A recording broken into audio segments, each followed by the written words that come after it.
They say beauty grows where love is planted, but on Willow Creek Lane, it seemed beauty was suddenly against the rules. When police cars pulled up to a quiet suburban street one summer morning, neighbors peeked through their curtains confused. Who could possibly be in trouble this time? The lawns were perfect. The mailboxes matched. The only thing out of place was a burst of color in front of house number 14. It was a garden, lush, alive, and filled with butterflies, and it belonged to Angela Davis, a 42-year-old single mother, teacher, and passionate gardener who had no idea that her roses, tulips, and sunflowers were about to become the center of a neighborhood war. Because just days earlier, the HOA had sent her a letter. Your garden violates community uniformity standards. Remove it within 10 days or face a $500 daily fine. But what they didn't expect was that this woman, quiet, kind, and underestimated, was about to uncover a truth that would flip the entire neighborhood upside down. Angela had moved into Willow Creek 3 years earlier. Her husband, Marcus, had passed away after a long battle with cancer, leaving her and their 9-year-old daughter, Chloe, to rebuild their lives. She bought the small home with the insurance payout and dedicated herself to making it a peaceful place. Something alive. The garden was her therapy.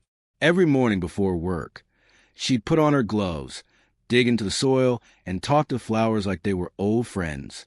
But some people didn't see peace. They saw defiance. The HOA president, Deborah Collins, was a woman known for her pearl necklaces, her clipboard, and her iron grip on the rules. To her, Angela's garden was an eyesore. Too colorful, too different, too alive. Deborah preferred the sterile green sameness of trimmed lawns and manicured bushes. And when Angela's garden began drawing admiration from outsiders, even photographers, Deborah saw it as a challenge to her control. So she called a meeting, and with a quick vote, mostly from members who never even visited the property, the HOA ruled Angela's garden non-compliant. The letter was sent.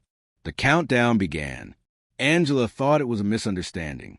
She walked to the HOA office with pictures, polite explanations, and even offered to plant more uniform hedges to blend in. But Deborah smirked. This is a negotiation. It's a rule. You have 10 days. By day 11, Angela had a $5,000 fine. The HOA began adding interest. Threats followed. Letters from their attorney piled up. They even threatened to put a lien on her home, the home she poured her heart and soul into. Still, she refused to dig up her flowers. And that's when something unexpected happened. Her neighbors began to notice. Angela wasn't the only one who loved her garden. The couple next door, the Wilsons, said the smell of her lavender helped their baby sleep. The retired teacher across the street said her view of the sunflowers reminded her of her late husband. Kids from the block started calling her Miss Angie the Flower Lady, bringing her painted rocks to decorate the path. Slowly, the neighborhood began to shift. People started planting again, small gardens, wildflowers, bird feeders. But Deborah noticed too. At the next HOA meeting, she slammed her gavel. This community is losing its order. If we don't enforce our rules, we'll have chaos. One board member muttered, or maybe we'll just have a nicer neighborhood. It didn't matter. Deborah doubled the fines. By week 6, Angela owed over $47,000. Angela was ready to give up until one evening. She received an envelope from a real estate agent. It wasn't a fine. It was a letter of appreciation. The agent wrote, "Because of your garden, several homes on your street have sold for higher prices. Your property alone has increased neighborhood value by nearly 15%.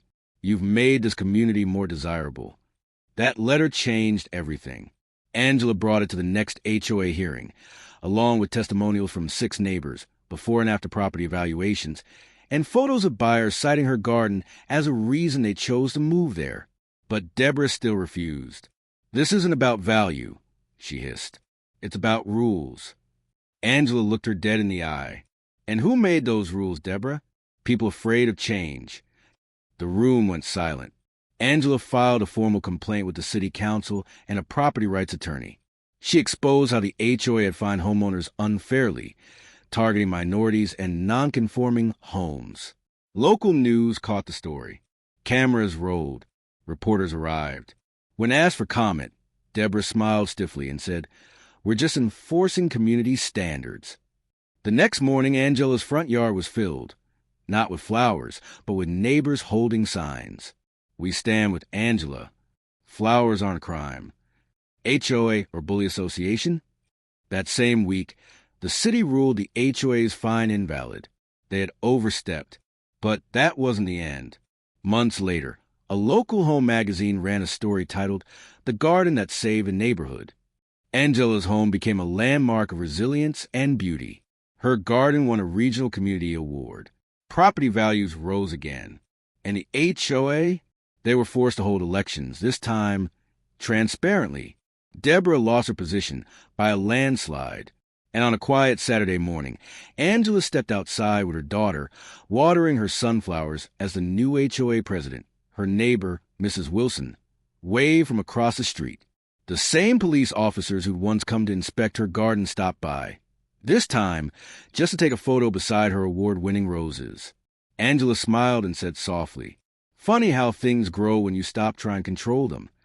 Sometimes the most beautiful things grow from defiance. And sometimes the people who think they're enforcing order are just afraid of the color in someone else's life. Because in the end, truth, beauty, and community will always bloom through concrete, herb,